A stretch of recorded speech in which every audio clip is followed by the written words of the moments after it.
ल के बनाएको हौ दिदी सेलरोटी बनाएको हो दामी बनाउने रहेछ त हौ ल गाइस हाम्रो दिदीले चाहिँ एकदम हैन खतरा सेलरोटी बनाउँदै हुन्छ अनि यो चाहिँ भोजपुरमा आएको हामी चाहिँ रोटी बनाएर खान लागेको अनि यता चाहिँ फेरि भाले काट्दै गरेको अवस्था मेरो छोराको बर्थडेमा ह्यापी बर्थडे छोरा हाम्रो कुखुरा पनि छ अरू यी जराजुरी बटुल्दै गरेको अवस्था गाउँघरमा हैन यी औषधि केटिएम लानलाई गाउँमा गाइस आलु चाहिँ टन्नै फलिरहेछ उम्रिरहेछ के छ भएन ठिकै छ तरकारी पाक्यो तरकारी पाक्न आँटेको छ अब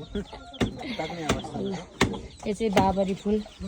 बाबरी फुलको बासना एकदम मिठो बास्ना आउँछ यताको गाइजहरूको चाहिँ के छ हालखबर चप्पल धुँदै भोलि घर फर्किनलाई गाइज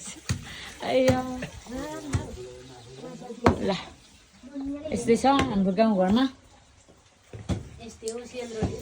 सेलरोटी एकदम खतरा सेलरोटी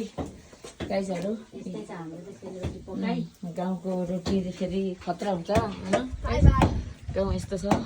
हुर्केको गाउँ चाहिँ यस्तो छ पढेको गाउँ